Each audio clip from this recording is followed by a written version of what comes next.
Kamusta pong muli mga kababayan? Nagbabalik na naman po muli ang inyong katambay, si Katambay Manong po, para po magkomento po sa inyo mga kababayan. Magandang umaga po muna, tanghali, hapon, gabi, madaling araw po sa atin lahat po. Saan man sulok po ng mundo, tayo naroon. Sa naway maingatan po tayo. Samahan niyo po ako. Ito po, komentuhan po natin yung talagang napaka-dramatic, may kasamang action, comedy, ang nangyari po sa institusyon ng Kamara, mga katambay. Yung kaganapan po ng hearing ng Quadcom, mga katambay. Talagang nakita po natin, katulad po na inyong lingkod, komento ko po, nakita ko po na talagang ito po ay isa lang po itong politically motivated sa mga Duterte, harassment and political, yung demolition job, ang nakikita ko po, mga katambay. Ito po, komentuhan po natin itong katulad po ni Antonio Trillanes, si dating senador Trillanes, nagbabalik naman po. At komentuhan din po natin itong yung convicted po ng child abuse, Franz Castro. At komentuhan din po natin mga kababayan, ito pong pinakakalat po yata, parang hindi po yata tama yung pahayag po ng isa sa mainstream media natin na pinalalabas po nila na susuko na raw po ang dating Pangulo o talagang willing na siyang magpasakop at imbestigahan ng ICC, mga katambay, at susuko na ito sa ICC. Komentuhan po natin. Pero umpisahan po muna natin kay Antonio Trillanes, mga katambay, kung gaano po niya bastusin at talagang yung kanyang binubuhay na naman na mga ebidensya, napakatagal na pong panahon. Since 2016 pa po, mayor pa po yata, tumatakbo pang, bago pa lang tumatakbo presidente, issue na niya, mga tambay. Ngayon, nagbabalik na naman po at talagang ina-adapt po at pinapatulan po ng Quadcom Committee, mga katambay. Ibang klase po ngayon sa bagong Pilipinas. Yung sinasabi nga po ni Vice President Sara Duterte, yung talagang kapangyarihan, ayaw mo nang mawala sa'yo at may ambisyon ka maging presidente at maging prime minister, ay ito po ang nangyayari po sa kanila, mga katambay, sa mga Duterte. Dahil alam naman po natin na ang Duterte po ay napakahirap matalo sa politika sa kasaysayan po natin ngayon. Napaka-popular po, lalo po sa popularidad sa taong bayan, lalo sa mga OFW, ang Duterte. Kaya ang tangi lang pong para nila ito at tanging nakikita lang nila na kaya nilang talunin ito sa ganitong pamamaraan, mga katambay. Dito lang nila matatalo. Ito po, pakinggan po natin, umpisahan po natin yung galit po, yung gigil ni dating Pangulong Duterte kay Antonio Trillanes. Talagang pati po ang mikropono ay gusto pong hiyataw o ibato sa pagmumukha po ng isang Antonio Trillanes. Pakinggan po natin at komentuhan natin. Unahin po natin si Trillanes. Nalilito na ako kung anong sabihin ko. Pero sabi ko kung if I'm lying or if my statements are falsely stated, or if there is an iota of magbigti ako. So, in the same manner na kung magbigti ako, si Trillanes dapat magsabay rin sa akin. Okay, duly noted of your thoughts, Mr. President. Former Senator Trillanes, you're recognized. Maraming salamat, Mr. Chairman.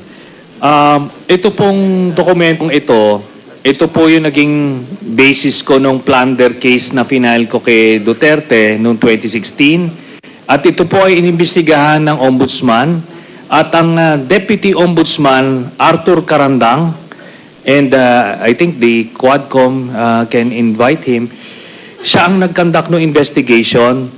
Humingi siya ng dokumento sa AMLAC at kinonfirm niya. And because of that, tinanggal ni Duterte si Deputy Ombudsman. Correct lang po natin. Si Deputy Ombudsman ko po kasi ay appointee po ni Pino yon. Ay nagpalit na po ng administrasyon. Siyempre po, pagka magpapalit ka ng administrasyon dahil nanalo na po presidente ang Pangulong Duterte, kukorek lang po natin. Talagang karapatan po ng isang presidente na magpalit po ng tao. Tao po kasi ni Pino yon. Yung kinukuha niya po na sinasabing nag-imbestiga dito sa sinasabi niyang mga sinasabi niya pong inimbestigahan daw po dito sa kanyang mga paratang sa dating Pangulong Duterte. Kasama po nung puwersa. Yung puwersa pa po ng administrasyon ni Pinoy. Kasi nung mga panahon na yon, DOJ Secretary pa rin po nung mga panahon na yon, si dating Senadora Laila de Lima at si Karandang sa Ombudsman. Ikinorek ko lang po para makita po natin yung logic, mga katambay. Now, aside from that, so pwede natin, suggested by Chairman Paduano, na yung AMLAC mismo, unless, since hindi naman na siya incumbent, pwedeng ma-access yun with the waiver. Pero we've been there before. Nagsabi na yan siya na magbibigay siya ng waiver. Puro bluff yan, pero hindi. Kaya nga, mas maganda kung ma-draft na po natin yan ngayon para papirmahan niya yan dito.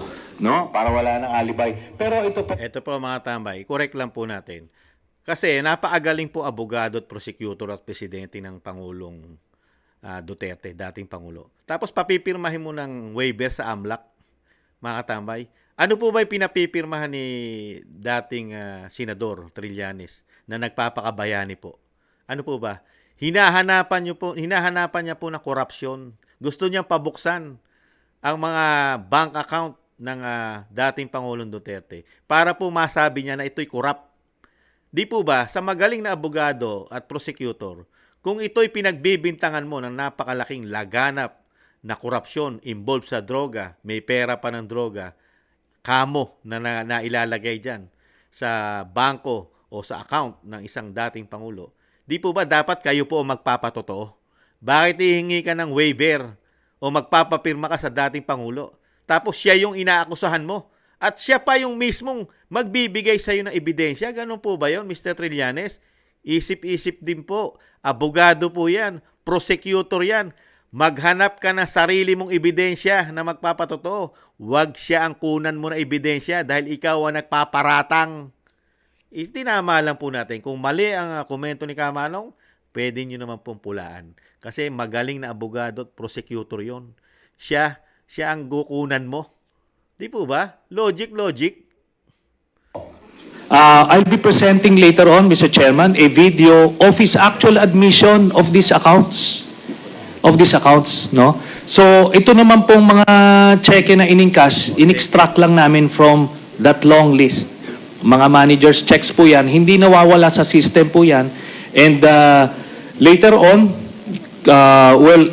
exempted sa impeachment cases, kaya pwede po lumabas yan, ipepresenta po yan. That's the smoking gun ng proceeds of the illegal drug trade ng Duterte crime family.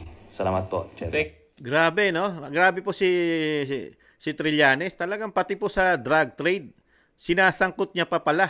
Matagal na po ito 2016 pa, bago pa tumakbo ang dating Pangulo. Sinasangkot niya na po talaga sa droga. Ang galit na galit sa droga dahil ang mismong syudad niya ay pinakamaliit na porsyento lang po ang nagdodroga doon sa lugar na yun. Ikumpara mo kung saan siya. Kasi ito, nakatira po ito, kumakandidatong mayor sa Caloocan. Gaano po ba kalaki at karami ang addictus sa Caloocan at Maynila? Ikumpara mo sa Davao. Tapos pagbibintangan mo isang presidente na galit sa addict at sa droga at sa mga drug lord, yung kanya syudad na mapayapa, malinis, maunlad, siya pa yung kakabitan mo sa issue ng droga, maniniwala pa si Kamanong, maniniwala pa inyong lingkod.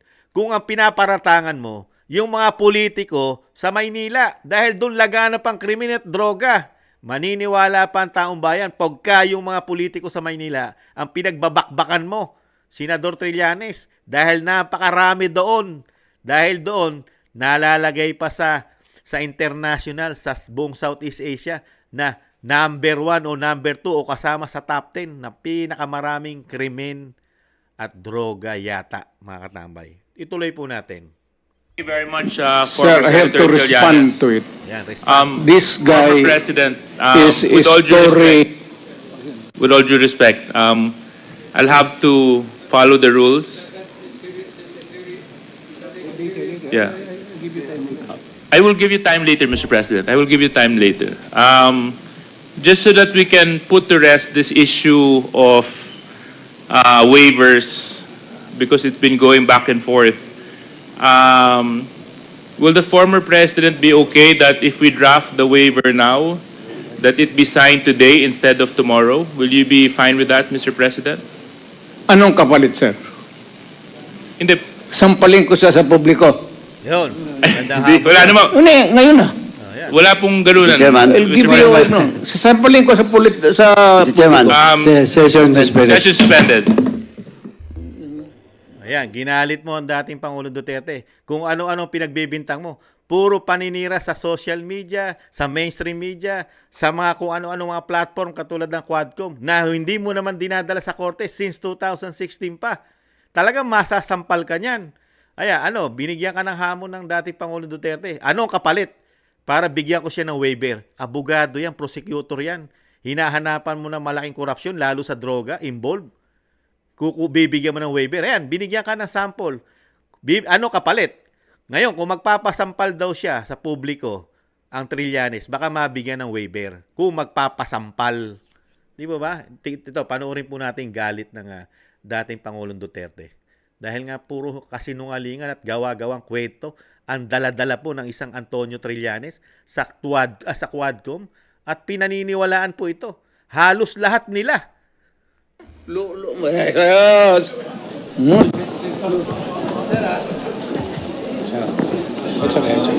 Sabi.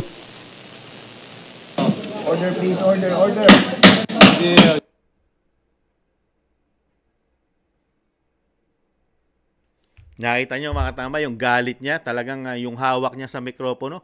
Pati po si Senadora Laila de Lima, nagulat eh. Dahil talagang gusto ibato ni dating Pangulong Duterte yung microphone doon sa ginagamit po nila sa hearing. Sa galit. Dahil ikaw ba naman gagawa ka ng kwento sa harap ko? Sa harap ko mismo na dating presidente na yung inaakusa mo sa akin napakatagal na panahon na hindi mo pa napapatunayan hanggang ngayon. Napakatagal, ilang taon na. Di po ba? Magto-2025, siyam na taon na. Magsisiyam na taon na, mga kababayan. Wala ka pa rin napapatunayan. Wala ka pa rin napapatunayan sa korte.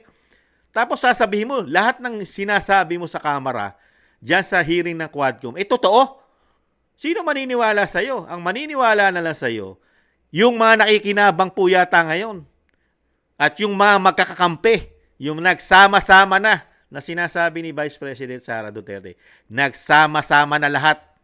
Lalo-lalo yung may ambisyon na maging Prime Minister at Presidente daw. Mga katama, ibang klase, no? Ibang klase ang mga dala-dala po na ebidensya ni Trillanes. Ibang klase. Hanggang ano lang po ito, hanggang Senado, nung panahon na siya senador. Hanggang Kamara, dito lang niya po ini-expose ang kanyang mga ebidensya na puro konklusyon. Walang matibay. Isang magaling na prosecutor, ganyan lang ang gagawin mo na ebidensya. Ilalathala mo lang sa isang komite na Quadcom o Tuadcom. Paniniwalaan ka na? Ganon. Ito pa po yung mga bintang niya. Buong pamilya po. Buong pamilya ng Pangulong Duterte, dating Pangulong Duterte, ay ini-involve niya sa droga. Ibang klase.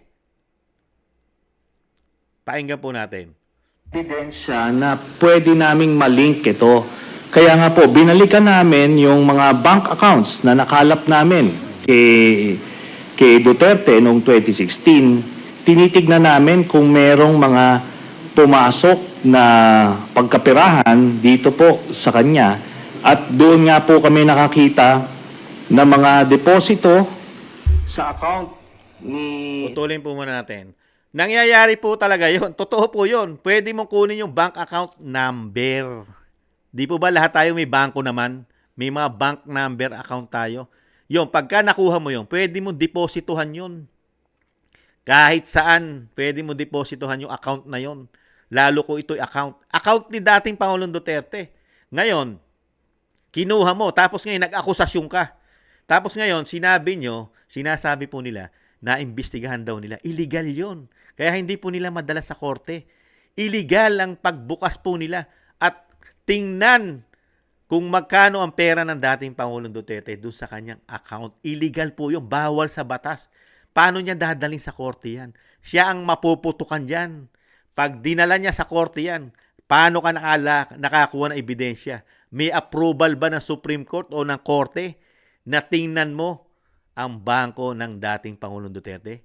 Malilintikan siya riyan. Kaya ang ginagawa lang po niya, hindi niya madala sa korte yan. Para lang niya madala sa korte yan, kailangan niya ng approval ng dating Pangulong Duterte. Kaya nga pinapipirmahan niya ng waiver para maging makatotohanan yung lahat ng binibintang niya. Ang tanong po, bobo po ba? Tanga po ba ang dating Pangulong Duterte? Bobo? Akusasyonan mo ng napakalalaking bilyon-bilyon? Para lang sabihin, mapaniwala mo taong bayan? Kailangan ibigay ko sa iyo ang aking lahat information. Pwede mo kang tamnan yan. Nalalagyan yan. Nalalagyan ng pera yan, yung account. Kahit natutulog ka pa, pwedeng lagyan yan. Tapos palalabasin, galing yung pera na yan sa mga drug lord. Nangyayari po yan sa totoong buhay. Di mo ba?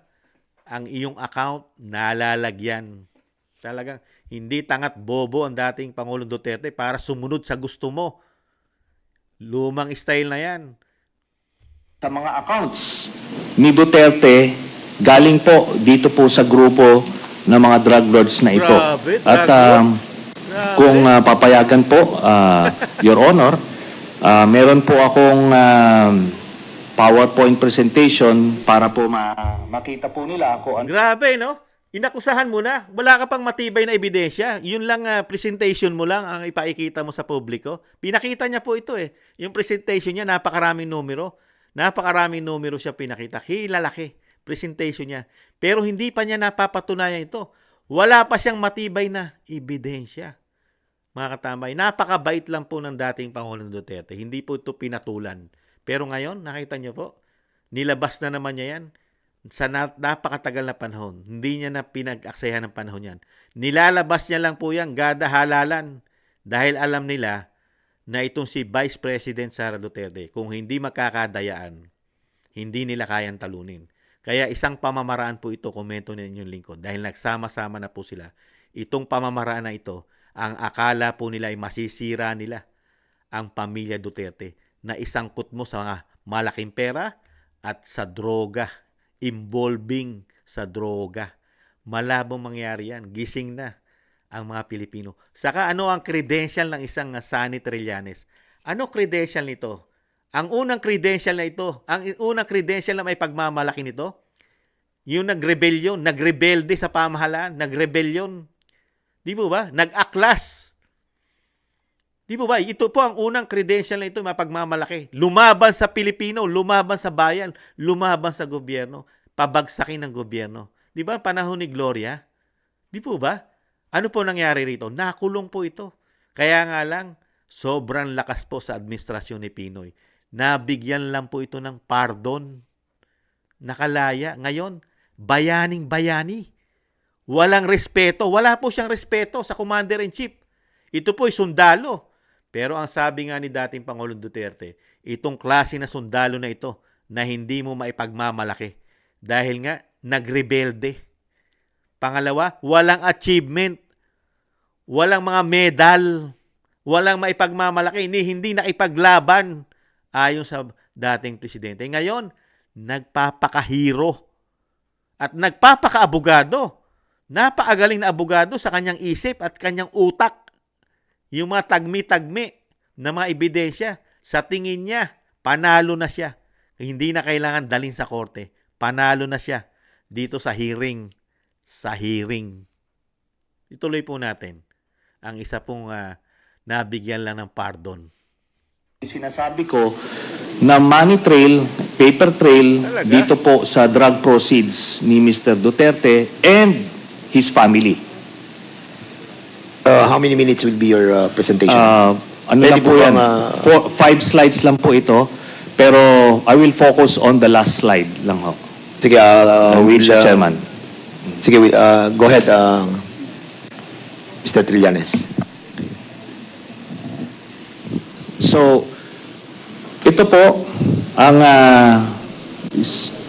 sige, doon po sa mga unang slides muna. Ayan.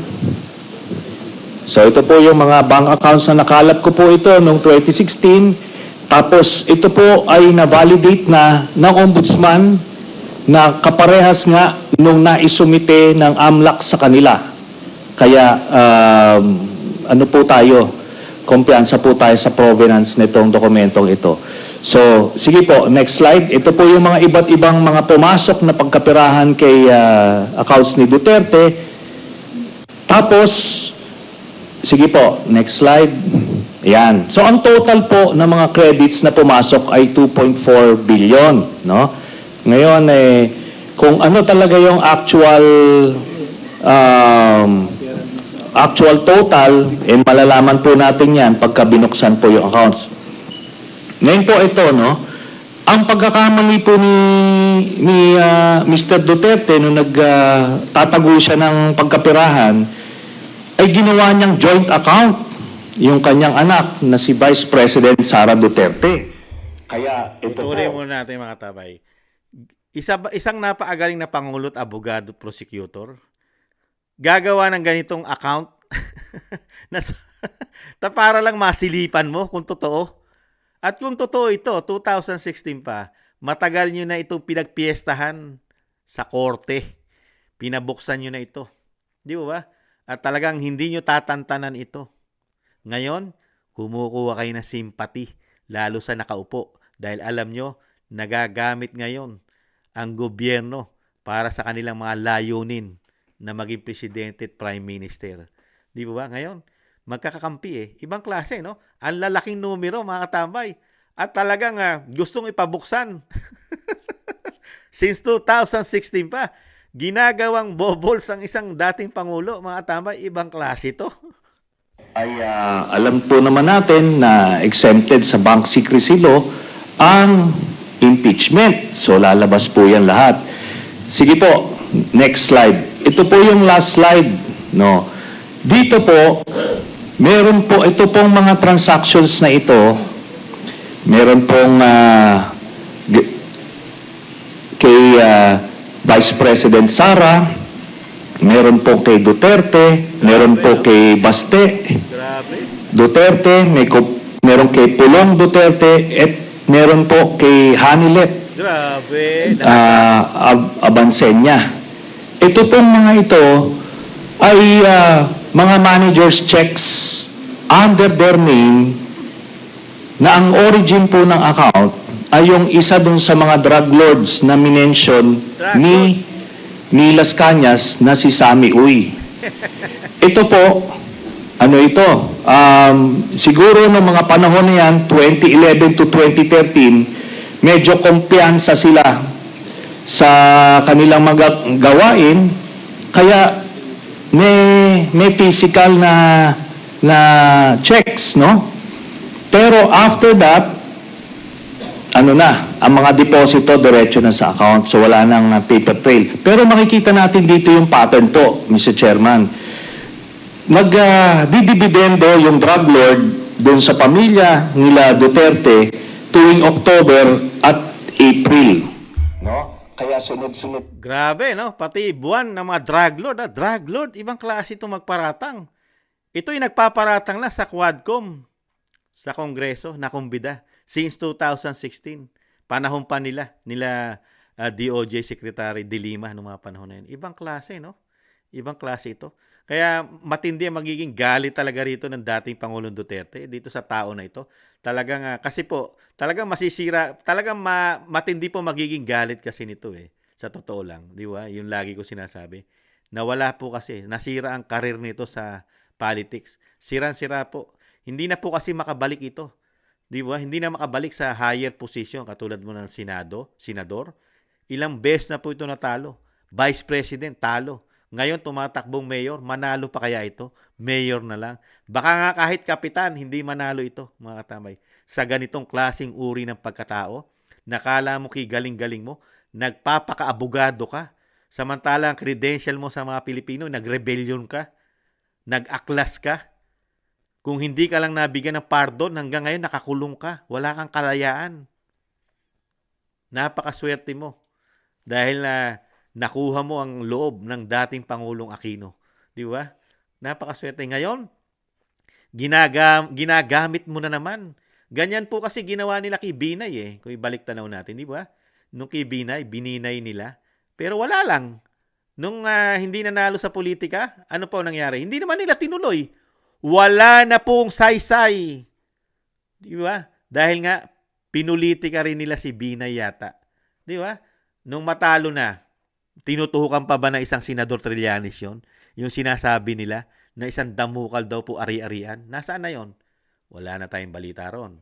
Di ba? Pero ito, paano niya mapapatunayan ito, mga kababayan? Ibang klase, no? Drug lord.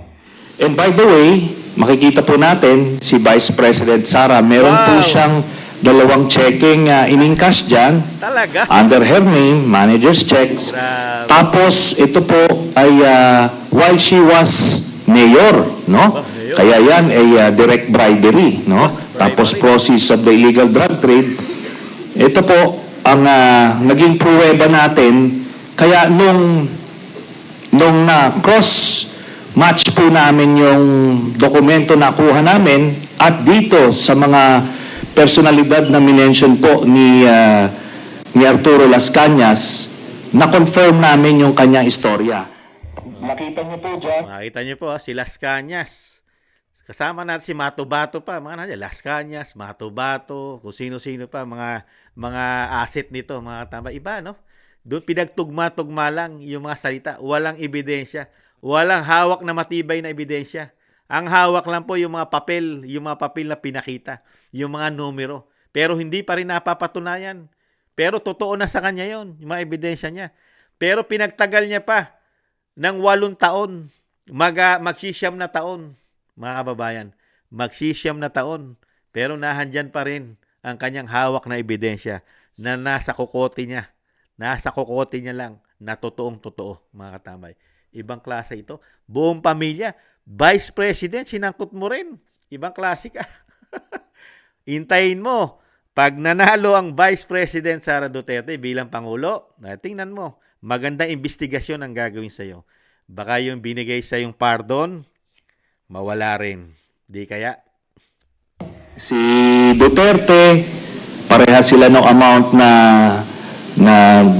in-encash, no? Tapos itong mga anak, sila Baste Duterte, ayan po, tagte 10 million every 6 months. 10 million. Kay Pulong Duterte, meron din.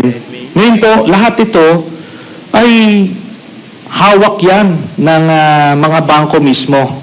Meron silang physical copy, meron silang soft copy netong mga sinasabi na ito. Kaya hindi po yan pwede. Nasaan yon? Hawak pala ng bangko, nasaan? Matibay pala mga hawak mo. Bakit hindi nyo dalhin sa korte? File the case in the court. Nasaan? Wala. Pati sinasabi mong bangko, matitibay pala ebidensya. At dito po, dati po sinama niya yung anak yung di pa bata nun, si Kitty. Kasama rin si Kitty ron sa nabibigyan daw po ng pera ng galing sa drug lord. Ngayon, di niya na binanggit nung mga panahon na yon, sinama, batang-bata. Ibang klase ito Ngayon, nakita niyo po mga ebidensya, kumpletong-kumpleto na. Kumpletong-kumpleto na ebidensya. Pero pinagtagal pa ng 8 taon to 9 na taon, mga katambay. Sobrang kumpleto na. Hindi pa rin po maipile ng kaso. Kailangan pa rin po ng suporta. Kumukuha po ng suporta ngayon sa gobyerno. At ibibigay naman yata ng gobyerno ang suporta rito. Kaya lang, mahirap mong matalo kasi Ang dating Pangulong Duterte, isang napakagaling na prosecutor. Alam na alam niya ang proseso ng batas. Alam niya na tinatamnan lang siya ng issue sa pamumulitika. Basang-basa ni dating Pangulong Duterte ang layunin ng isang Antonio Trillanes. Kaya nga, hindi nila maisampa sa kaso. Dahil pag isinampa nila yan sa kaso, mababaliktad ang sitwasyon. Sila pa ang makakasuhan. Lalo'y sinasabi niyang isang damukal na ebidensyang galing pa daw sa bangko, baka pati bangko makasuhan. I-deny lang kasi alam naman natin yung mga estilo ni Duterte, mag-a-admit konti pero magde-deny to confuse everyone. Pero ito po yung smoking gun. Paano i-deny? Paano? Sasabihin niya lang, totoo lahat ng sinasabi mo kahit wala ka ebidensya? Ebidensya ba yan? Hindi pa nga napapatunayan sa korte yan. Dala-dala mo eh. Kaya magaling ito, magaling magsinungaling. Alam niyo po yung magsisinungaling? Para lang yung mali maging totoo sa kanya. Ginagawa niyang instant justice ang ating gobyerno. Di ba hindi niyo napansin ang Kamara, ang institusyon ng Kamara at yung mga resource person nila na pumapabor sa gusto nila? Instant justice ang ginagawa. Wala nang batas na dapat mangalap ka ng mga ebidensya at mapapatunayan mo yan. Paninira, sinisiraan mo na sa publiko sa iyong hearing na wala ka pa naman pinipresentang matibay na ebidensya sa korte. Di po ba? Yun ang mabigat. Yung mga hindi nagsusuri at hindi nag-aaral sa mga prosesong ganito tulad ng hearing na ginagawa sa Kamara, mapapaniwala nito na talaga palang ang pamilya Duterte, ang dating Pangulong Duterte, isa palang protector ng drug lord, tumatanggap ng pera sa droga, galing sa drug lord. Mapapaniwala po ng mga ganito kasinungalingan na wala pang hawak na matibay na ebidensya man lang. Puro hearsay, puro di umano, pinagtugma-tugma lang ayon sa mga salita ng nakalap nila. Ganon. Ibang klase, no? Amaze. Chairman.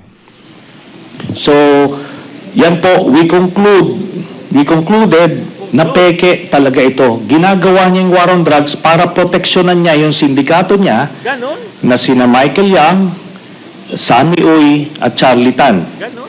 So, kaya po nung sa Davao pa lang pinapatay po nila yung kompetensya, tapos nung sila na ay ang presidente, ginawa nilang National Death Squad, yung nangyari. Tapos si Leonardo nga po yung ginawa niyang point person. Tapos yung drug list na sinasabi ni Duterte, merong legitimate mga personalities doon, galing doon sa mga iba't ibang ahensya. Pero pag may kailangan silang isingit na mga kalaban nila sa drug business, sinisingit po nila doon. Kaya nga may mga tinutumba na mga involved din sa illegal drugs kasi kompetensya nila yon sa distribution. Kaya yan po lahat na yan ay napagtagpi-tagpi namin. So, kaya... Nakita nyo ebidensya? Lahat ng mga yan napagtagpi-tagpi. Pinagtagpi-tagpi lang, ebidensya na. Nakita nyo po, instant justice. Siya na yung nagtagpi-tagpi. Siya na rin yung humatol. Hinatulan niya na yung tagpi-tagpi na kinuha niya raw na kuno na ebidensya niya. Ibang klase talino nito. Napakatalinong tao. Matalino pa sa isang piskal. Matalino pa sa isang prosecutor. At sa judge at abogado. Kinuha niya na lahat ang katangian, mga tambay. Kaya po ito nagrebelyon sa sobrang talino. Ibang klase ito, mga tambay. Ito ang kailangan na mapunta sa Mars. Para ang Mars maging mundo rin sa sobrang talino ito.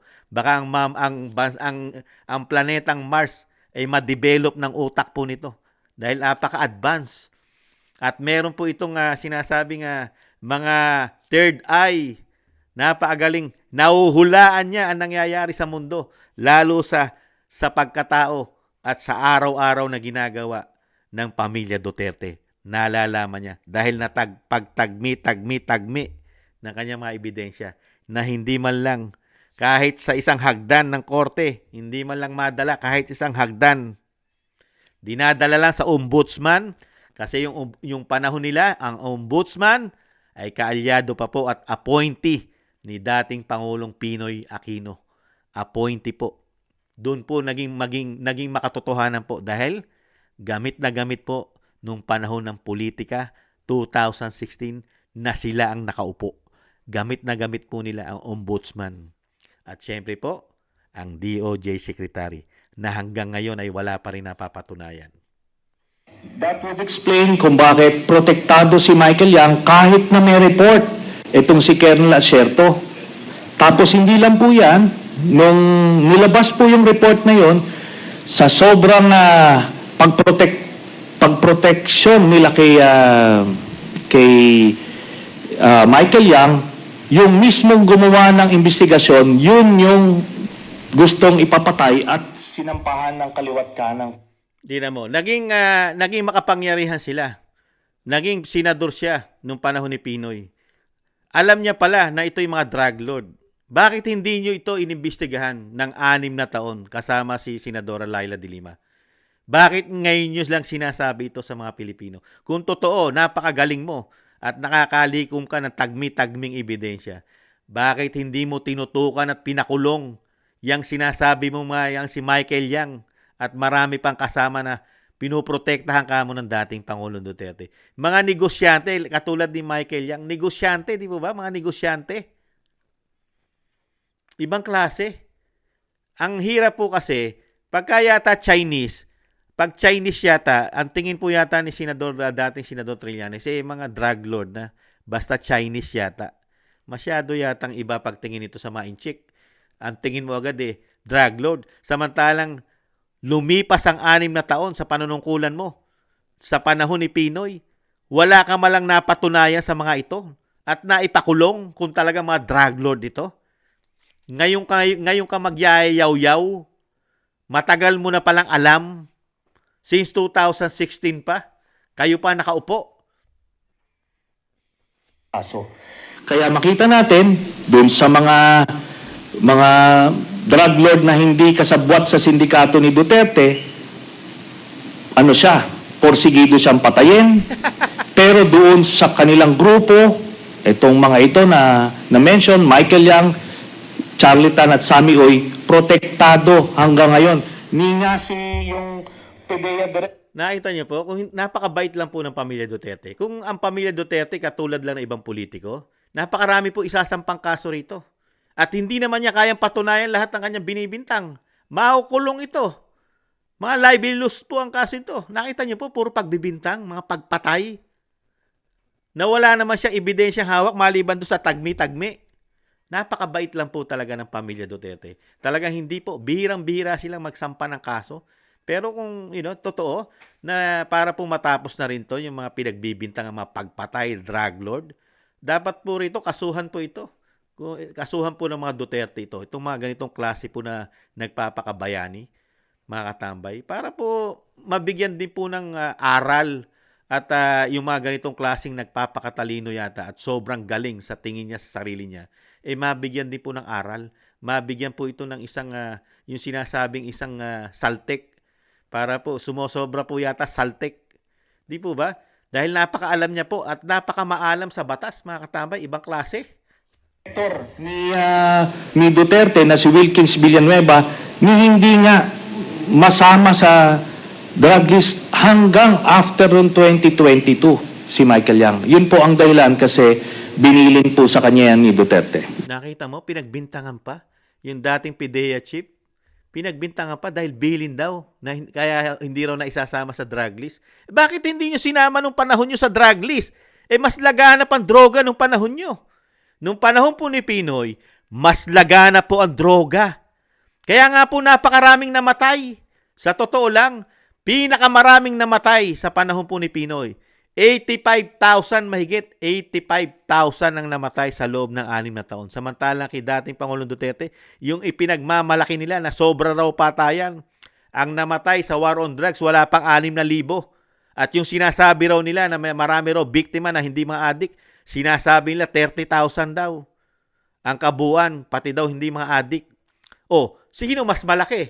Isinama na nila lahat, 30,000. Mas malaki ba ang 30,000 sa 85,000 mahigit? Sa panahon ni Pinoy, na sila ang namumuno, DOJ Secretary si De Lima at Senador na si Trillanes, ay napakarami pala diyang alam na drug lord, lalo sa Mindanao, na hindi po nila man lang inimbestigahan. Kaya alam mo ang layunin Alam mo na ang layunin. Politically motivated, political harassment, demolition job. Gamit na gamit sa politika ngayon. Salamat po. Mr. Chair, Yeah, please proceed, Congressman Teves. may I Mr. ask Chairman. the former President kung alam niyo po ba na kinasuhan po ni former Senator Trillanes sina Congressman Paulo Duterte, Attorney Mans Carpio for drug smuggling? Hindi ho. Pero kung totoong drug smuggling man sila, they should be prosecuted in court. In court, yeah. In court. And if convicted, they should serve sentence in jail. Tama. Hindi ko pipigilan yan. Kung anak ko, kung totoo. Ngayon, yung narration dito hindi ko kilala itong taong to, forgot his name. Your Honor, if there is an iota of truth, iota lang, baski konti lang, you can find out, may nilagay siya ng records. Now, I'm willing to execute an affidavit or kayo na lang to summon the banks pursuant to my waiver. Kung may totoo lang maski isa, I will hang myself in front of you. You can summon, I will sign a waiver, all banks. Pati yung World Bank ng Amerika. Kung may isang totoo lang nakiting, I will resign and I will ask my daughter to resign and everybody in the family. That is my guarantee. And I will hang myself. Mr. Chairman. Ayan, ano po? Ano sinabi sa'yo ng isang napakagaling na presidente, prosecutor, abogado? Ayan, isa lang, Mr. Trillanes, isa lang. Magpatunay ka sa korte. Patunayan mo lahat ng aligasyon mo. Isa lang ang kailangan ni dating Pangulong Duterte. Dahil napakarami mong piniresinta, ipinakita sa Kamara na mga ebidensya mo magpapatunay ng pamilya Duterte ay napakasamang tao, sumusuporta, protektor ng mga droga, kumikita sa droga. Nasaan? Isa lang, pati si Pulong at si Mans Castro, kinasuhan mo. Magpatunay ka lang daw na isa-isa lang.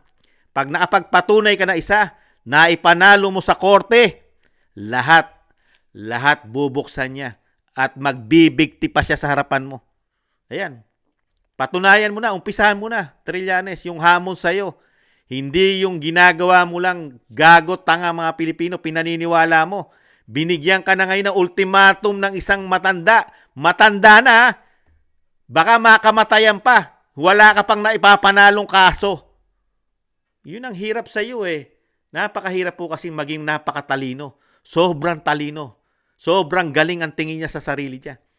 Napakatindi. Instant justice ang gusto niya mangyari. Magpipresenta lang siya ng mga pinagtagmi-tagmi na nakalap niya daw di umano. Eh makatotohanan na sa kanya yon. Pagbibintangan mo isang prosecutor na sumusunod sa batas, saan niya gustong dalhin yan? Bakit dinadala mo yan dyan? Ine-expose mo sa media, sa mga Pilipino, na wala ka namang matibay na ebidensya na ayaw mo dalhin sa korte. Iintayin ni dating Pangulong Duterte yan habang siya'y buhay. Ipanalo mo na. Mag-file ka na ng kaso. Kunin mo na lahat. Yung mga tagmi-tagmi, buuin mo na. Huwag mo na tagmi-tagmi. Buo ang gawin mo. Basag, nakakahiya. Nakakahiya itong ganitong klaseng politiko. Anong klaseng politiko meron tayo sa bansa? Mga gumagawa ng batas, sumusunod sa batas, pero ayaw magdala ng ebidensya sa batas? Anong klaseng politiko yan? Politiko ito, mambabatas ito eh. Dati senador ito. Pero yung ginagawa niyang pagbibintang, ayaw niyang dali sa tamang proseso ng batas. Ang dami niyang binibintang. Di po ba? Kaya dito, basag na basag po ito. Wala na pong papatol dito. Ang papatol na lang po dito, yung mga detractors, yung mga nakikinabang, yung may mga ambisyon na maging Pangulo at Prime Minister, yung pabagsakin sa ganda kasi ng ginawa ng ating pamahalaan, lalo ni dating Pangulong Duterte, napakaganda at nales po ang korupsyon, mga katambay. Ito pa po isa. Okay na tayo dyan. Sunod naman natin si Franz Castro. Ako'y nabilib dito, mga katambay. Ito po pala, sobra niyang pagmamahal ng mga Pilipino. Sobra niyang protektahan ng mga Pilipino. Lalo yung mga biktima. Yung mga biktima raw po ng war on drugs, mahal na mahal niya. Pero yung biktima ng mga masasama, yung biniktima po ng mga masasamang tao, ng mga kriminal at ng mga drug addict, yung mga biniktima nito, parang hindi niya mahal at hindi niya nabanggit, mga tambay. At yung biniktima po ng mga NPA, yung mga inambus, hindi niya po nabanggit yun na mahal na din po niya yung mga biniktima po nito, mga katambay. Pakinggan po natin na isang napakagaling na Franz Castro. Prosecutor ang kausap niya. Tingnan mo, magaling na Pangulo. Pwede ka bang magbanggit, Mr. Chair, si Mr. Duterte, na Putulin na tayo. Tingnan niyo po, nakapakabastos, di ba? Bastos. Dating Pangulong Duterte, ang tawag niya Mr. Duterte. Samantalang sila, tinatawag ni dating Pangulong Duterte diyan, ma'am, sir, may respeto. Ito, resource person nila ito, bisita. Pero, dating Pangulong Duterte, parehas na parehas, di ba? Si Trillanes, si Castro. Walang manners. Sundalo yan. Ito, mambabatas. Walang galang. na drug lord o malalaking smuggler ng droga na napatay or nahuli or napakulong sa panahon mo? Ma'am, magtanong ako. Mr. Chair, ako po yung nagtatanong. Point of order. Teka. Tingnan mo. Mali yung question eh. Nag-iimbestiga ka. Pero ang tanong mo sa iniimbestigahan mo, pinatutukuyan mo na. Yung iniimbestigahan mo, pinatutukuyan mo na masamang tao. Kaya mali yung tanong niya eh. Pinagbibintangan mo na masamang tao at maraming pinapapatay. At marami kang hinuli at pinapatay mo. Anong klase investigasyon yan? Antimano, bias ka na, one-sided. Kaya siya na-interrupt at pinagsasabihan ng dating Pangulo Duterte. Abogado yan, prosecutor yan. Nahandyan siya sa Quad Committee para mag-hearing. Hindi para pagbintangan mo. Di po ba? Ibang klase pagka komunista yata utak at hindi abogado. At ito po proud na proud pa siya sa sarili niya na pagbintangan po na marami pinapatay ang dating Pangulong Duterte. Samantalang siya convicted ng child abuse. Paano kung tanungin ka ni dating Pangulong Duterte dyan? Saan mo dadalhin yung mga bata na tinatakas mo sa kanilang mga magulang? Dapat nga kidnapping ang kaso niyan eh. Nagulat lang tayo, naging child abuse eh. Kung kidnapping, nasa kulungan yan. Walang piyansa yan. Di po ba? Itama niyo po si Kamanong. Ikaw na sumusuporta sa mga kaliwang grupo, ayon na yan mismo sa Vice President, ikaw pa yung napakagaling mo magtanong sa nagmamahal sa bayan, hindi lumalaban sa bayan, hindi pumapatay ng kapwa Pilipino. Di po ba? Ang napapatay lang sa war on drugs, yung masasama. Dahil nag-warning ang dating Pangulong Duterte. Lubayan nyo yung masamang bisyo na yan. Kung hindi, may kalalagyan kayo. Pananakot yun. Di ba? Pwede po sasagutin na lang ng resource person. Mali yung tanong mo eh. Kaya mali. Tama. So, Mr. Chair, bakit mali po yung tanong ko? Ang tinatanong ko lang po, may nahuli ba kayo na malaking kriminal, mga drug lords, mga nagmamanufacture ng droga sa panahon niyo po? Kasi ang nakita lang ng tao ay yung mga namatay na mga bata, na mga small time, na mga drug addicts, or mga... Tingnan niyo po kung magtanong siya. Kung magtanong siya, Antimano, meron na siyang konklusyon. Ang nakita lang daw ng mga Pilipino ay mga namatay daw, yung mga bata, mga addict na mga nasa mabababa. Ibang klase. Hindi yata niya nakita. May mga nahuli, mayor. Meron pang senador nakulong, nakalaya nga lang sa Bagong Pilipinas. Dahil sa Bagong Pilipinas po yata, pagka drug lord ka yata, kriminal, exempted ka sa batas sa Bagong Pilipinas. Hindi yata niya nakita yon. Maraming mayor. Di ba? Mga involved na mga general. Meron pa nga mayor nagtago ng 7 taon. Hindi niya nakita yon. Kaya alam mo na yung biases niya eh. Di ba? Kaya niluluko na lang siya.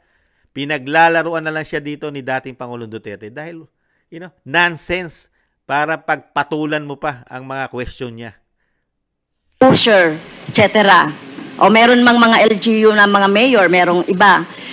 Kaya lang, Tingnan mo, sa bibig niya rin nahuli eh. Sinasabi niya, mga nahulit napapatay lang daw, nasa mababa. Pero, meron din siyang binanggit, LGUs. Ano ba LGUs? Di ba mas mataas yun? May katungkulan yun. Mayor, may governor dyan. May congressman dyan. Di ba? Pinanggagalingan po ng droga. Meron po ba, Mr. Chair? Meron, ma'am. Marami doon na sa dagat, harap ng Davao. Yung iba naman dyan sa Mount Apo. Tingnan nyo, hindi niya pa napansin. Niloloko na lang siya. Niloloko. Saan ka ba nakakita isang magaling na presidente, prosecutor, aamin sa'yo? Sasabihin, aamin sa'yo na ako, ito yung pangalan. Ito pangalan ng pinatay ko. Ano ka, loko? Di ba? Gagawin mong ground sa kanya. Yung pinatay. Ibang klase ka rin. Ikaw ang magpatotoo, hindi siya. Lahat ng binibintang mo, Franz Castro, katulad ni Trillanes, magsama kayo. Kayo ang mangalap ng ebidensya sa lahat ng pinaparatang nyo sa dating Pangulong Presidente Duterte. Kayo ang dapat kumalap, hindi siya. Hindi siya ang dapat magbigay sa inyo ng information. Kayo ang nagbibintang na masama ang ginawa niyang war on drugs. Na ang mga Pilipino ang nakinabang. 6 na taong kaming naprotektahan ng droga. Nailayo sa bisyo na droga ang aming mga anak. Pati mismo kami. Di ba? Nagkaroon kami ng kapayapaan sa aming mga lugar, sa aming mga barangay.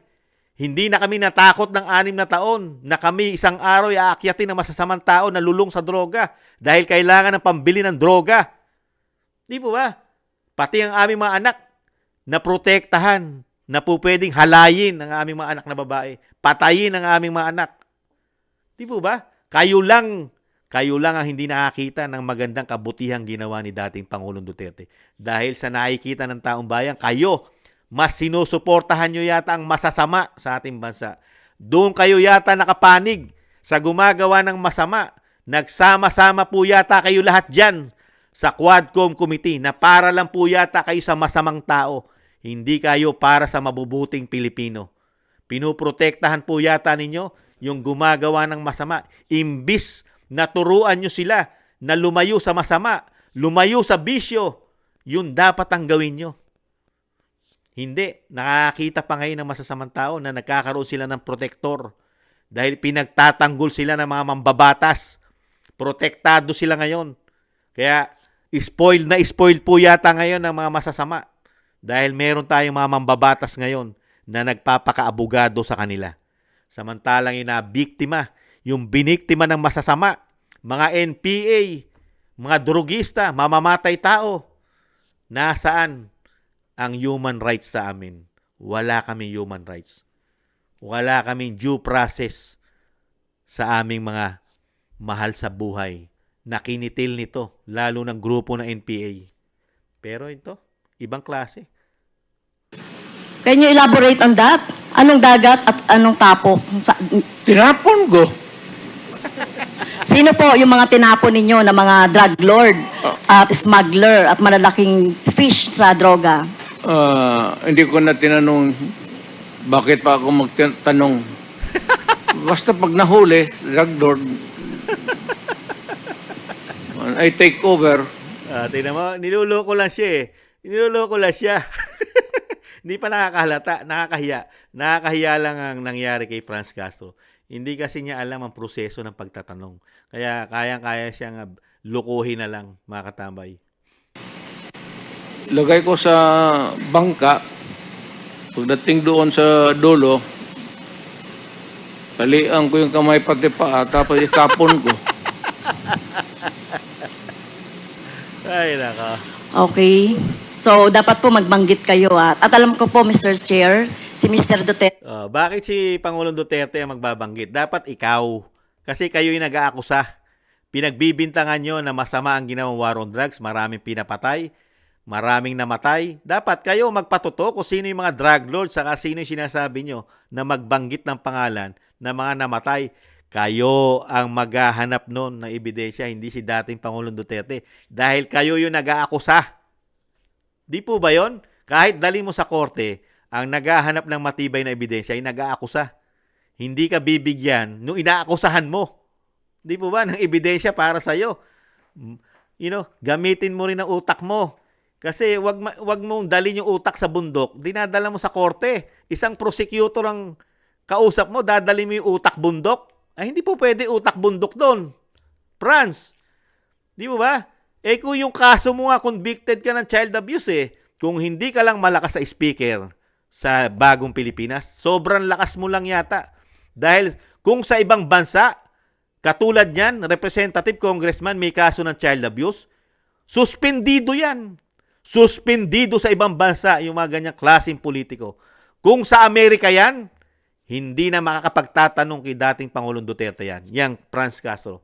Real talk. Pero sa bagong Pilipinas natin, kahit may kaso ka na, convicted ka na, pwede ka pang mag-imbestiga at magtanong. Doon sa tao na walang conviction, na hindi pa nakukulong, ang mga nagtatanong at nagsusuri sa sinasabing napakasama ng war on drugs, EJK, puro mayroong involvement na kaso at nakulong. Si Trillanes, nakulong. Si Laila de Lima, nakulong. Si Paduano, nakulong. Dahil meron itong Alex Bungkayaw Brigades. Leader, NPA. Si Franz Castro, convicted ng child abuse.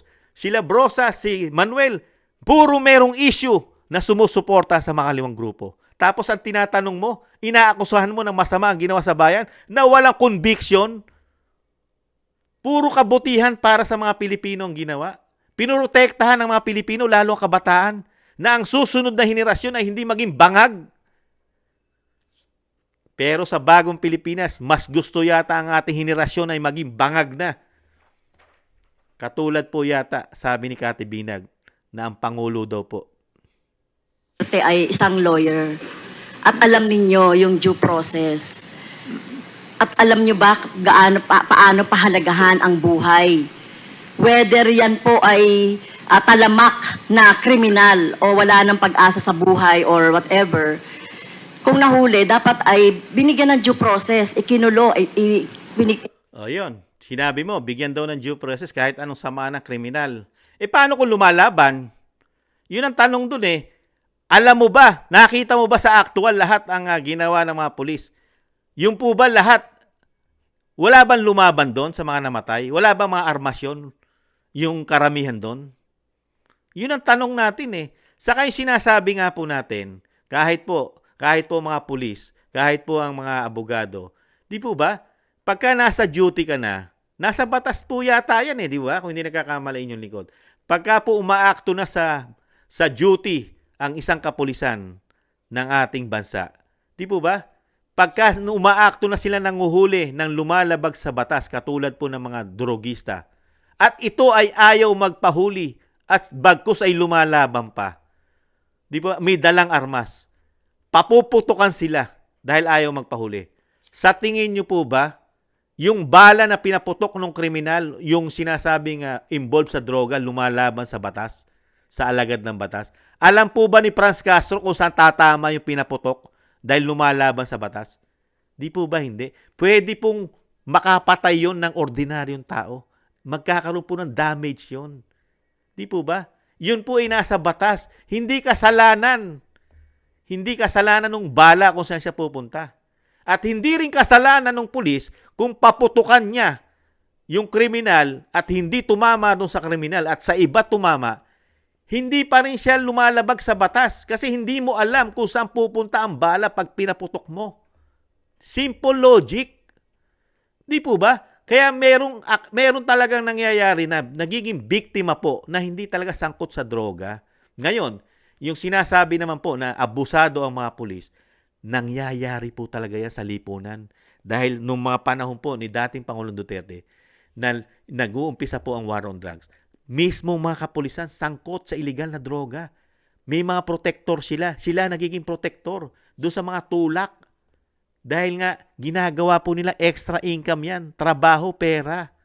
Sila mismo nililinis nila yung sarili nila para hindi umalingasaw ang kanilang baho. Di po ba? Ganun po yun Tapos hiyang-hiya naman tayo kay Franz Castro na siya pa ang magsasabi ng due process sa dating Pangulong Duterte. Samantalang yung pinatay, hindi masamang tao ang pinapatay ng mga NPA. Real talk. Karamihan po dyan sundalo, kapulisan, inaambus. Nasaan? Yan po hindi masamang tao. Hindi na dapat yan bigyan pa ng pagkakataon magbagong buhay dahil matitino na ang pinapatay ng mga NPA. Mga kababayan natin, mga nasa probinsya, nasa mga baryo, barangay, pinapatay pag hindi nila napapasunod. Nasaan ang due process human rights? Franz Castro, hiyang-hiya naman kami sa iyo. Hiyang-hiya kami sa iyo pang bibig manggaling ang due process at pagmamahal sa buhay ng tao na nawawala dahil sa mga bagay. Ang gawain kasi ng NPA, walang iniwan dyan sa mga kriminal. Kaya pala, ang iyong simpati, nakikita ng mga Pilipino, ang iyong simpati ay nasa gumagawa lang ng masama. Hindi yun sa mga mabubuting tao. Kaya napakahirap to. Wag na po sanang manalo yung mga ganitong klaseng politiko sa ating bansa. Wag na po sanang manalo. Ng cases, kinulong, at hindi agad-agad ng pinapatay na katulad ng ginagawa ninyo, Mr. Chair, ni Mr. Duterte. Ginagawa ni Mr. Duterte yung sa sinabi niya. Ma'am, ang preso kasi ma'am sa amin is only good for 40, 50. Minsan umaabot na kasi ng 80, 100. Overcrowded na. So, yung iba, itatapon mo na lang para medyo maluwang. Well, excuse me sa mga audience, no? Siguro may kakampi dito si Mr. Duterte. Hindi po nakakatawa yon. Hindi ako nagpapatawa, ma'am. Pero hindi po kami natatawa. Mr. Chair, wag mong gawing katatawanan Hindi ang na. hearing na ito. Sinasabi ko sa iyo. Well, Wow, galit na galit mga katambay, makabayan. Napakalinis si Franz Castro. Talagang hinihiyawan at binubulyawan pa ang dating Pangulong Duterte. Wag daw tumawa. Tumatawa ba si dating Pangulong Duterte? Tumatawa? Ikaw ang katawa-tawa. Paano? Natatawa sa'yo dahil sa bumubukas sa bibig mo, sa lumalabas sa bibig mo, ay hindi nakikita sa iyong pagkatao ang iyong tinuran sa mga Pilipino na sobrang pagmamahal mo sa mga Pilipino. Samantalang sinusuportahan mo yung makakaliwang grupo. At meron kang kasong child abuse, pangingidnap. Dapat nga, kidnap po yan eh, hindi pa nga abuso. Di po ba? Kaya napagtatawanan ka kung may nakikita kang mga audience na natatawa. Dahil alam na alam ang istorya mo. Ang istorya mo, alam na alam. Hiyang-hiya naman kami sa'yo. Kaya nababara ka ni dating Pangulong Duterte. naging presidente ka, Mr. Chair. correct. Pero dapat alam niyo po yung due process at pagpapahalaga sa buhay. Hindi yung ganyan. Sino bang may kasalanan? Bakit po congested ang ating mga kulungan? 'Di ba? Oh, yun. Sino may kasalanan? Si dating Pangulong Duterte. Congested. Di sana, mambabatas ka. Di sana i-push mo. Gumawa ng batas na wala ng masamang tao tatangkilik sa droga at gagawa ng krimen. At ibalik nyo na ang bitay. Magpasa kayo ng bitay. Batas, ibalik nyo ang batas na bitay. At isama nyo ng mga NPA sa mga bibitay. At yung sumusuporta sa NPA, isama nyong batas para mabitay na rin. Di po ba?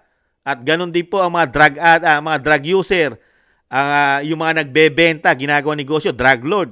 Pero yung mga drug addict, biktima yan eh. Yung mga nagiging addict, bibigyan mo ng chance yan, pwedeng magparehab yan. Pero yung ginagawa na talagang negosyo, drug lord, mga politiko na talagang ginawa ng hanap buhay para lang sinasabing doon sa kanilang political ambition, pati droga pinasok. Yan, isama sa bita yan. Yung mga korap na politiko. Di ba? Walang bitay eh. Ano gagawin ni dating Pangulong Duterte? Kung dumadami na, yun, logic niya lang yun. Niloloko ka lang. Niloloko ka lang. Hindi ka pa makahalata. Dahil nga hindi ka maalam sa batas. Bakit po sinasabi ninyo, hanap buhay ng ibang mga tao, yung droga? Totoo naman Di yun ba eh. dapat obligasyon ng pamahalaan na i-provide ng pagkakataon, oportunidad para sa... O tama, ano ginagawa nyo bilang mambabatas? Ngayon, magtatatlong taon na, tanong ng mga Pilipino, kulang na kulang ang trabaho ng mga Pilipino. Kaya nga ginagawa na nilang negosyo ang droga. Totoo yun, real talk yun. Marami tayo ngayon kumakapit sa patalim sa hirap ng buhay, nagmamahal ang bilihin, napakataas ng mga bayarin. Walang mapasukan. Ano ginagawa nyo bilang mambabatas? Mismong sa bibig mo na, sinabi mo na kailangan ng ginagawa ng lingkod bayan ay magbigay ng trabaho para hindi ito maging hanap buhay nila ang droga. Ano ginagawa nyo ngayon? 3 taon. Nakatulong po ba kayo na makapagparami man lang o madagdagan ang trabaho ng mga Pilipino para hindi gawin trabaho ang droga? Nasaan? 3 taon. Matatapos ang termino nyo. Ang inasikaso nyo lang ay pamilya Duterte. Hiyang-hiya naman kami sa iyo, Franz. Hiyang-hiya kami sa iyo. Napakagaling mong politiko. Employment ang mga tao para hindi po naano sa droga na katulad ng sinasabi ninyo, no, mga dahilan. Pero ito po, no, wag Saan napupunta ang budget namin? Saan napupunta? Napupunta po ba mag-produce ng maraming trabaho? Di po ba hindi? Nakikita po namin kung saan napupunta ang budget namin sa bagong Pilipinas. Tinatangay ng baha, bilyon-bilyon. Pera namin sa PhilHealth nawawala. Meron kaming pinapasok daw, di umano, napakagandang Maharlika Fund investment. Hindi mapaliwanag. At yung issue po ngayon, may issue na naman sa housing. Napakalaking pera. At yung mga issue na pera na mga dinadagdag, binabawasan. Imbis na sa trabaho dalin, hindi maipaliwanag ngayon kung saan dinadala. Nakapagpuproduce po ba ng trabaho? Franz Castro, ang ginagawa nyo po sa Kamara, kung paano po gawin dyan ang pondo ng bansa, 2 tao lang, ang nasusunod. Hiyang-hiya naman kayo kami sa institusyon nyo. pong gawing katatawanan. Kung totoo po yung sinasabi nyo, name names. Sino po yung tinapon nyo sa sa dagat? Nakita pa po ba yan ang kamag-anak niya? Ito katulad po ng mga biktima ng ating ng droga, ng biktima ng EJK dito. Wala man, Davao man ako assign, ma'am. Hindi po, Hindi ito man katulad dito? nito, katulad niyan. Sinabi po Mr. Chair ng ating ni Mr. Duterte na pag may nahuli siya. Ayan, okay na po. Diyon lang po. Wala po kasi patutunguhan yan kasi hindi naman po korte yan. At ano pa pong batas ang gagawin nila dyan. Makikita lang batas po dyan. Ibalik po nila ang death penalty. Yan, maniniwala po si Kamanong. Death penalty. Gagawa kayo ng batas ulit. Pero kumpleto na tayo sa batas. Ano pang batas ang gagawin nitong mga ito? Puro pamumulitika. Nakita nyo po? Puro pagbibintang. Magmula. Sa lahat po, pag pinanood nyo po ang Quadcom, halos doon po umiikot lahat. Lahat po ng nagtatanong ng mga congressman, mga resource person na pinapunta po nila ron. Iisa po, para pong may kumpas. May kumpas. Wala man lang isang mambabatas din ang nakagusto ng ginawa ni Pangulong Duterte na protektahan ng mga Pilipino sa masamang bisyo at sa mga kriminal. Walang nakagustong mambabatas. Ganun po katindi ngayon sa bagong Pilipinas. At nakakalungkot lang po, si Franz Castro, protektado ang mga gumagawa ng masama. Pero yung mga biktima ng mga NPA, biktima ng mga masasamang tao, wala man lang public hearing. Wala man lang sympathy ang Quadcom. Wala silang simpatya sa mga nabiktima ng mga NPA, na mga normal na tao, majority normal, hindi masasama, hindi mga drug addict, hindi mga kriminal ang nabiktima nito. Lalo ang biniktima po ng mga addictus, mga randing and tandem, mga kriminal. Hindi po mga masasamang tao ang biniktima po nito. Pero walang hearing, walang simpatya ang mga congressman, lalo si Franz Castro. Ibang klase. Ito po, isa pa po ito. Itapik po natin itong isa pong news na kumakalat naman po na ang sinasabi naman po mga kababayan, ang dating Pangulong Duterte ay magpapahuli na raw po, magpapasakop na raw po sa ICC mga katambay. Ibang klase balita. Ganun ba sinabi ni dating presidente na siya magpapahuli na? Susurrender na siya? Susurrender na raw po ayon sa balita ang dating Pangulo sa ICC. Susurrender? Saan? Dadalin sa kanilang korte sa ibang bansa, gano'n, doon lilitisin. Ano yun? Hilo? Ang sinasabi ni dating Pangulong Duterte, mag-imbestiga na sila sa Pilipinas. Pumunta na sila. Kahit ora mismo, dyan sa hearing ng Quadcom, pumunta na sila. Mag-imbestiga na sila. Pero never sinabi ni dating Pangulong Duterte na siya'y susurrender at pupunta o sasama sa ICC. Ibang klase ang media natin, no? Ibang klase. Ito po, pakinggan po natin. The government will neither object to nor move to block former President Rodrigo Duterte should he choose to surrender himself to the International Criminal Court, according to the palace. Choose, to surrender. In a statement to reporters on Wednesday, November 13, Executive Secretary Lucas Bersamin says Duterte is free to surrender himself to the jurisdiction of the ICC Wow, what after indeed. the former president dared the International Court to immediately begin its probe into his drug war. Bersamin adds that if the ICC requests the International Criminal Police Organization or Interpol to issue a red notice and send it to the Philippines, the government will take it seriously.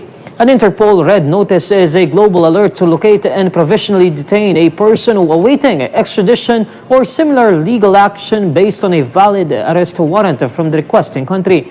At the Quad Committee hearing earlier Wednesday, Gabriela Party List Representative Arlene Brosas asked Duterte if he would cooperate with the investigation, including that of the ICC.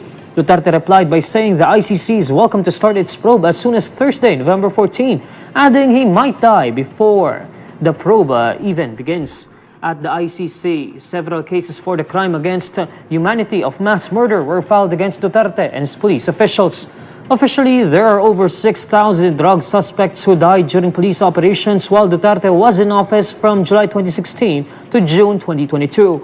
However, human rights lawyer Chal Jokno said the office of the president under Duterte listed at least 20,000 drug war-related deaths among its accomplishments in a 2017 report.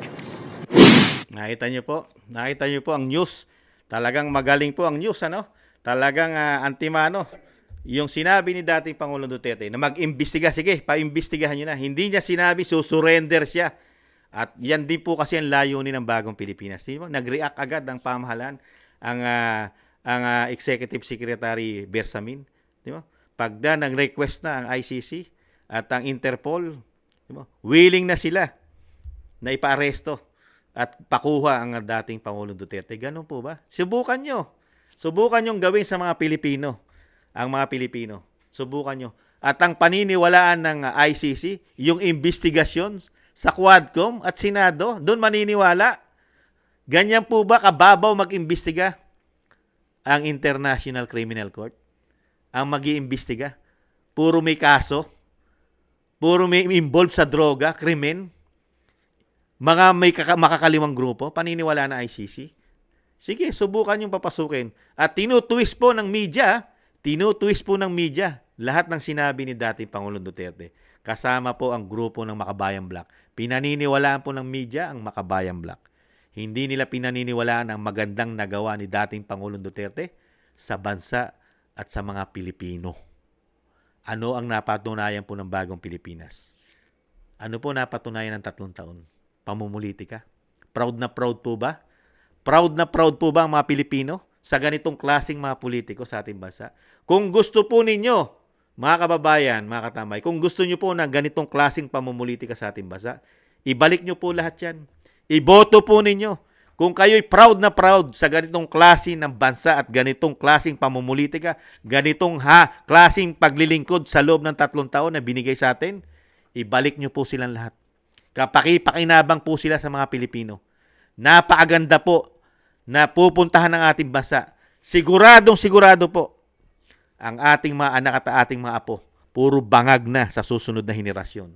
Di umano. At lagana pang krimen. Ibang klase, no? Ibang klase ang pamumulitika sa ating bansa. Dahil lang sa kapangyarihan, sa sobrang greedy mo, yung gumawa ng napakatino at nagustuhan ng majority ng Pilipino ang ginawa dahil naproteksyonan sa masamang bisyo, nailayo. Tapos ikakabit mo, ipagmamalaki mo sa ICC na napakaraming namatay during drug war ng dating Pangulong Duterte. Hindi mo man lang sinilip ang namatay nung previous administration bago si dating Pangulong Duterte. Ang karamihang namatay ay matitinong tao ang pinatay sa panahon ni Pinoy. Ang record po ng pinatay sa panahon ni Pinoy, hindi po ito iniimbestigahan ng Quadcom. Ang iniimbestigahan lang po yung namatay sa war on drugs. Pero kay Pinoy, walang war on drug. Ang pumapatay po karamihan, masasamang tao, mga randing and tandem, holduping, yung mga pagnanakaw, napakarami. May mga kidnapping, pinapatay, Kasama ang mga MPA, laganap ang mga MPA nung panahon ni Pinoy na pumapatay, nang-aambush. Ang pinatay po sa loob ng 6 na taon na hindi man lang mabanggit-banggit ng mga congressman. 85,878 sa loob ng 6 na taon ni dating Pangulong Pinoy.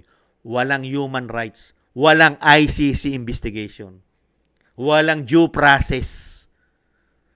Pero pagdating kay dating Pangulong Duterte, protektado ang mabubuting tao, ang mga kabataan, ang mga Pilipino.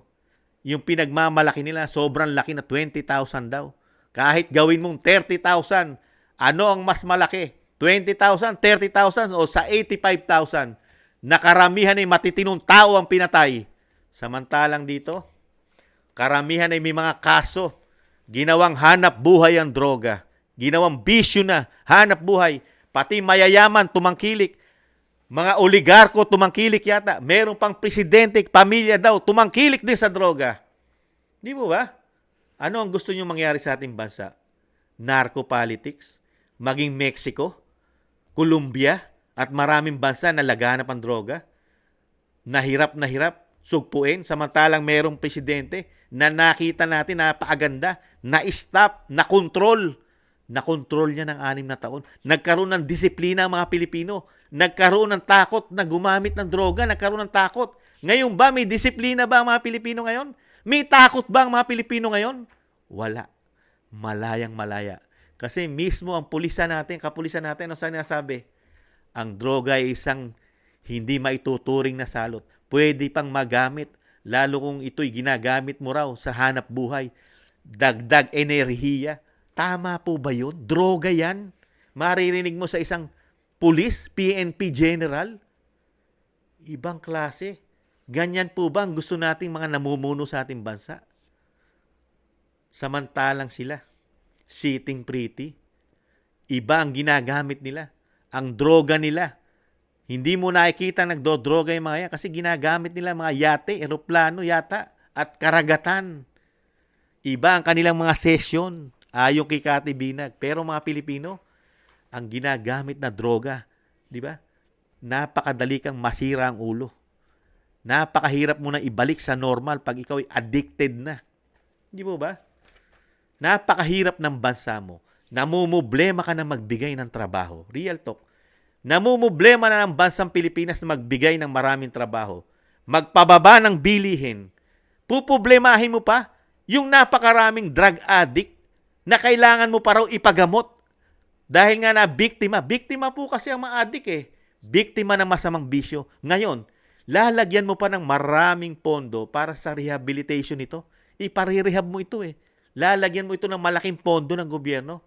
Samantalang yung ginawa ni Pangulong Duterte, na-stop 1 milyon mahigit ang sumuko. Nagbalik loob. Mahigit 1 milyon, 1.5 mahigit o kulang. At napakaraming barangay ang nalinis. Mahigit 22,000 barangay ang nalinis sa droga. Nagbalik loob ang mga kabataan at pati mga magulang na tumangkilik sa droga. 42,000 mahigit na barangay. Hindi niya nalinis dahil laganap sa buong Pilipinas ang droga. Pero ano ang ginawa ng bagong Pilipinas? Itinuloy ba? Hindi. Kaya bumalik na naman po. Naging sobra na po ngayon. Mas spoiled po ngayon. Kaya yung sinasabi nga ni Kamanong, napakalaking problema po lalo ang mangyayari sa ating bansa. Napakahirap na natin, hirap na hirap pababain ng bilihin, kakulangan ng trabaho. Isasama mo pa ang problema ng mga addictus na kailangan mo pa ipagamot. Yung imbis na pera na ilalagay mo riyan, na sana'y mawala at mabawasan ng malaki ang addictus, pwede mo ilaan sa mga trabaho naman na magpuproduce sa ating bansa. Di po ba? Kaya lang hindi ganun nangyayari ngayon eh. Hindi ngayon ganun na nangyayari. Kailangan na asikasuhin natin yung ating plano. Iba na ang ating plano sa pagiging drug war. Iba na ang drug war natin. Yan, nakikita po natin. Tayo mismo nakakaranas. Kayo nakakaranas. Ano na ngayon ang sitwasyon ninyo sa inyong mga barangay sa buong Pilipinas, mga katambay. Kaya dito po, nakikita lang po natin dito, isa lang ang nakikita ko, pamumulitika sa mga Duterte. Isamahan na natin ang demolition job. Yan ang mga ginagawa nila. at yung politically motivated para lang po mapabagsak ang pamilya Duterte. Pero wala naman po silang layunin dito po. Wala. Dahil lahat po ng ginagawa nila sa committee, tanging sa mga Duterte lang. Hindi po ito nakakatulong sa mga Pilipino. Kasi kung gusto nilang tumulong sa mga Pilipino, gumagawa sila ng kapaki-pakinabang na mga batas na makakatulong sa ating bansa sa loob ng 3 taon. Pero ang ginawa nila, 3 taon silang namulitika sa mga Duterte. Yung sinasabing ambisyon na maging presidente at prime minister. Yan lang po ginawa nila. Ano naitulong sa atin yan? Puro gastos. Isang damukal na hearing. Imbis na yung ginagastos sa hearing, ibinibigay na lang sa mga ospital na mga Pilipinong nangangailangan ng tulong. Mga ospital natin, binawasan pa pera sa PhilHealth. Dalin mo na lang dyan yung mga pera sa hearing. Di ba? Napakarami nating government na hospital na kulang sa pondo. Ang mga Pilipino araw-araw may nagkakasakit. Pero, hearing, pamumulitika, Senado at Kongreso. Kaya kung sinasabi ko nga, kung ganyan ang gusto nyo mga politiko, mga kababayan ko, ibalik nyo sila sa lahat. Ibalik ninyo na ang ating bansa ay maging world class na ang ating bansa. Magiging world class na ang ating bansa pagka puro sila, ganyang klaseng politiko ang mapagkikita natin, ganyang klaseng politiko ang maglilingkod sa ating bansa, magiging world class na po ang ating bansa. Saan world class? Sa krimen, sa korupsyon, at sa droga yata magiging world class. Muli po mga kababayan, good luck na lang po. Good luck na lang po sa mga plano nila. Katulad niyan, yung ICC, tinutwist nila na talagang sinasabing mismo ang Pangulong Duterte pa nagsabi na handa na siyang sumurrender sa mga ito. Good luck na lang po sa inyo. Yan din naman ang gusto nyo mangyari. Pinaiikot-ikot nyo pa ang mga Pilipino. Kung ano-ano pa ang sinasabi nyo na hindi pa papasukin, wala na. Tapos na tayo sa ICC. Pero sa kabila nun, iba. Iba ang nasa isip nyo. Iba ang lumalabas sa bibig. Iba ang nasa dibdib. Muli po mga katambay, maraming salamat po sa mga gusto po ng ating maliit na Tambayang Makabayan. Komento na inyong lingkod sa YouTube at TikTok. At maraming salamat din po sa mga nagla-like, share, and subscribe at nagko-comment.